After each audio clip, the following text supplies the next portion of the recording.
wasn't alone. And as a little girl, she would talk to God like he was right there in the room with her. School became her escape.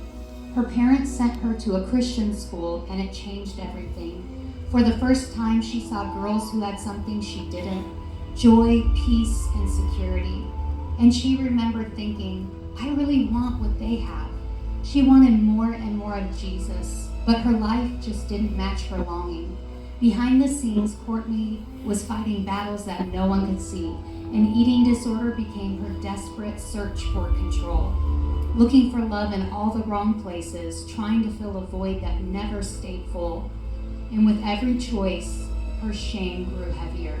At 19 years old, everything collapsed. Her mother kicked her out. No home, no safety net, no plan, just survival. And for the next 9 years, she was completely separated from her family. But in that wilderness, God became her provider.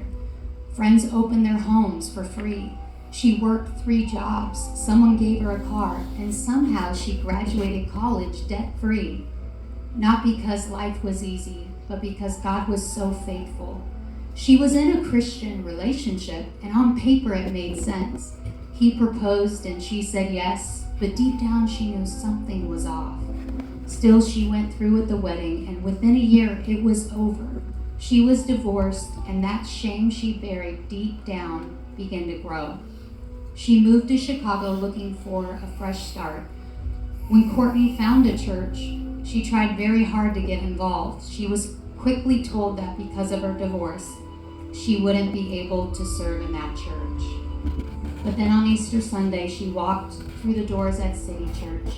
She sat in the very back row and continued to attend faithfully week after week, crying as she listened to each word being preached. Could this God be loving? She would immediately leave after service ended, before anyone could really see her. Deep down, she was really afraid that if people really knew me, they probably wouldn't even want me here. Then her dad passed away. She wasn't just grieving his death, she was grieving the father she never had. It all caught up to her, and she spiraled into depression to the point where she began to wonder, is it even worth it to keep going? And right there, at her lowest point, God met her, not with judgment, not with distance, but with a picture of the prodigal son. And God spoke to her heart, even though you stumbled on your way back to me, you are still my daughter. I'm already running toward you with a robe in my hands. And in that moment, the shame she was bound by was broken. From that moment on, everything began to change. She didn't just attend church anymore, she got planted. She started serving, and as she served, she started healing. Jesus began restoring her identity, renewing her mind, and rewriting her story. Then God asked her to do something very hard, to go back, not just to forgive her family, but to reconcile with them. And with courage she didn't have on her own, she called her mom and said, I'm ready to be your daughter again. That one call started a miracle, and for the first time in 9 years, she went home. God restored Courtney's family, and then he wrote a new love story. He brought Zach Benema into her life, and in the summer of 2025, the moment that once felt impossible happened. Courtney's mom walked her down the aisle.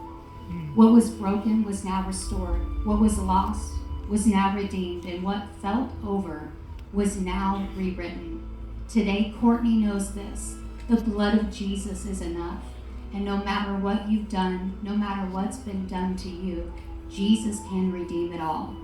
And he still turns the messiest stories into something beautiful. Courtney would tell you today to let God do the editing when it comes to your story. Give him the pen and surrender the pages. He takes what the enemy uses for evil, and he will turn it around for your good and for his glory. And that is why today she takes a seat at the table of the Lord.